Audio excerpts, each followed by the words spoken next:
And before leaving for Camp David today, the president left us with this quote.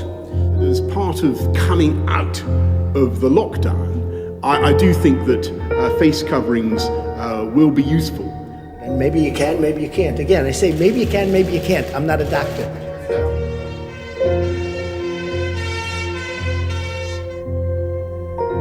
And before leaving for Camp David today, the president left us with this quote.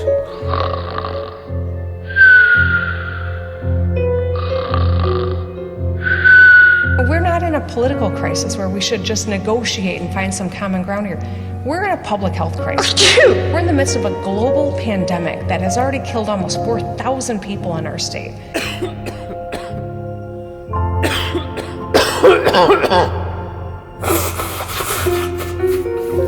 And before leaving for Camp David today, the president left us with this quote. I think I have as good an idea as anybody.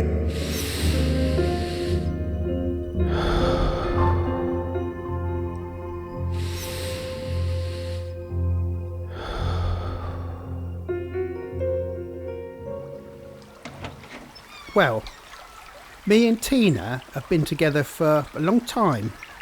30 years this week, actually. And never a crossword between us.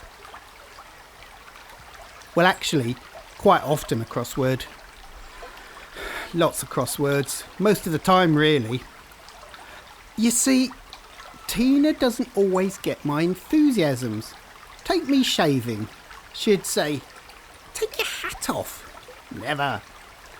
"You don't need to keep your hoodie on," she'd say. "You'll get shaving cream on it." I haven't done that. Well, I have a bit, but I can wipe it off. Actually, it probably needs to go through the wash right now.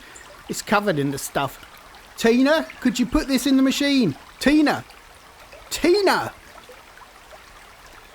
I mean, she'd say, "Why'd you have to leave it so long before you shave? 4 bloody weeks. It will take hours to get all that off you now." Of course, I can do it quickly. She underestimates me. I can do anything I want. Although, I've already been at this shaving for 45 minutes. But I'm amazing. What does she know? Picking faults in me all the time. We just have different ways of thinking, of doing things. Different outlooks, you know? In different bloody worlds, more like. She drives me mad. Makes me into a proper nag too. Particularly with this lockdown lark. It's hell, stuck inside these 4 walls. I think it's her fault that I've become pretty lazy and unbearable. She makes me stubborn, always has done. If I had my time again. Still, 30 years and hardly a cross word. Alan, do you need a tissue? Are you upset? Please take a tissue for your tears. It'll be a touching moment in my documentary, especially if you take one of my lavender-scented tissues. Please, take a lavender tissue and cry a bit louder. The mic's not picking up your sobs too well. It'll be grand.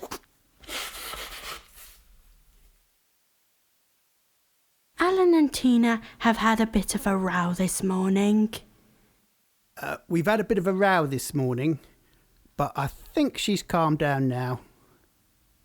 Marriage, still as strong as ever. Do you want a cup of tea, Tina? Tina? Tina! She seems to have gone out.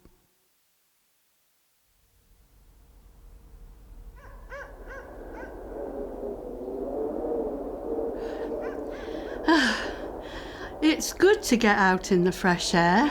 You must find Alan very trying sometimes. Well, I love him to bits, you know. 30 years and all that, but... He's often a pain, difficult, stubborn, deluded, a tin-hatted crank who lives on YouTube. No. I wouldn't call him that. It's just that he has his, how would you say, keen interests that he tells me about constantly. Surely we could call them his crazy obsessions. Well, he does keep saying how Paul McCartney was killed and replaced by a man called Billy Shears in 1966, again and again. Crazy! And what about the bleach? Tell the viewers about the bleach. Yeah, he wondered for a bit whether Donald Trump was right about the bleach and it knocking back the virus. So he did keep a bottle of Domestos on the bedside table for a bit. I did find that a bit off-putting. That is insane. And what about his persecution of Bill Gates? Oh, it's not persecution.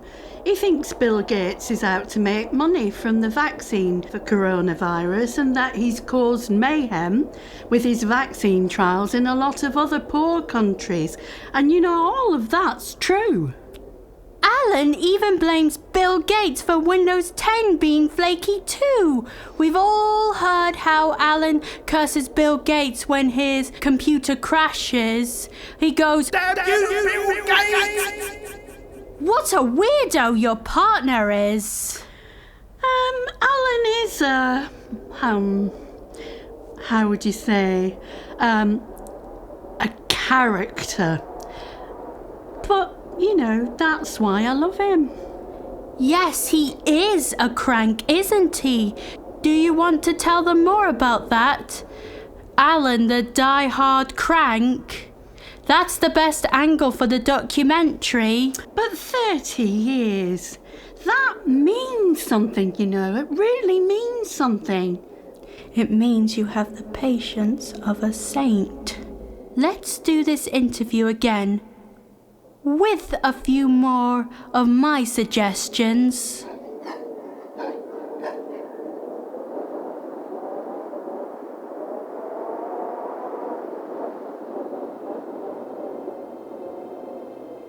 This footage was caught on my secret recording device. Those plebs have crossed the line this time.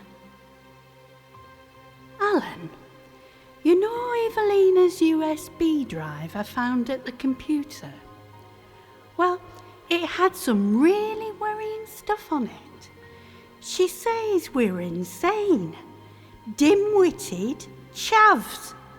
God, I hate that word, and the people who use it. The sod. Let's have a quick look through her bag then. Look, the stupid lavender-scented tissues she keeps nagging us to use. And look at this. A passport. Her name's not Evelina. And she doesn't make documentaries. She's known for making reality TV. Alan, this is much worse. Look what she plans to do with the final footage.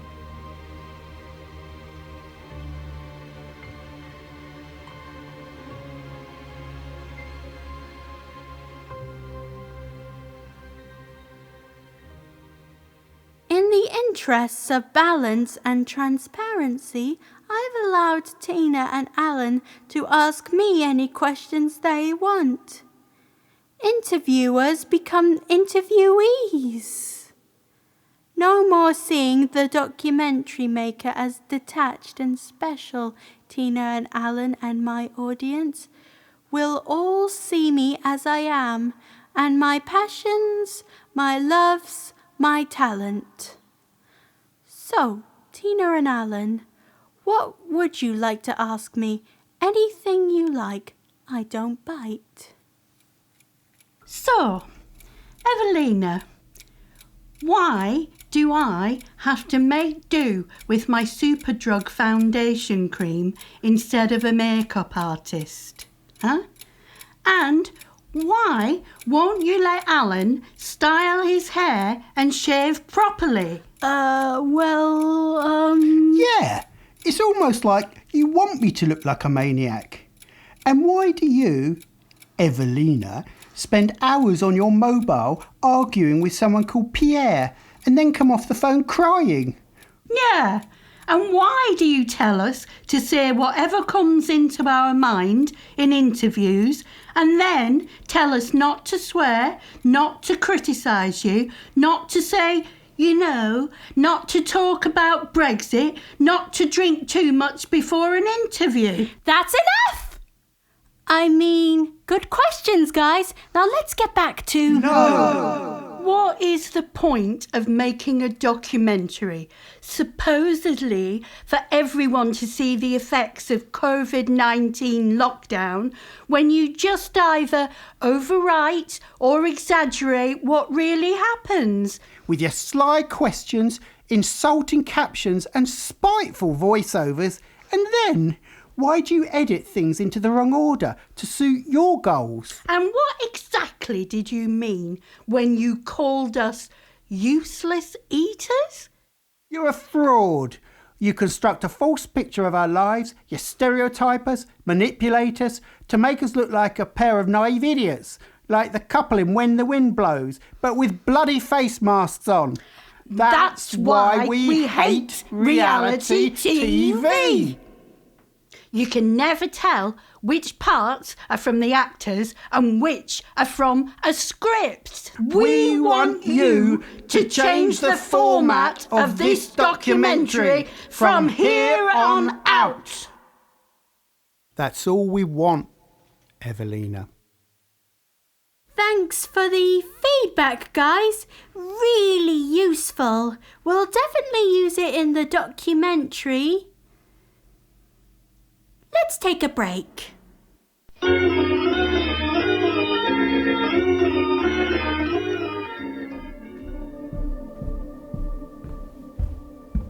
Burn that footage now.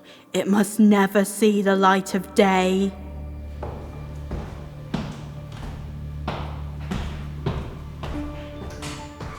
What they don't understand is that they're just ciphers, symbols, characters in my story. People want my story without the complexity of their real lives. We need a simple story, simple characters, and simple message. Why can't they understand that? Get Brexit done, take back control, make America great. We are constructing a narrative, and they are trying to disrupt that. I cannot just ask how they want to portray themselves. It's my documentary, not theirs. They will not succeed. I will make sure of that, no matter what.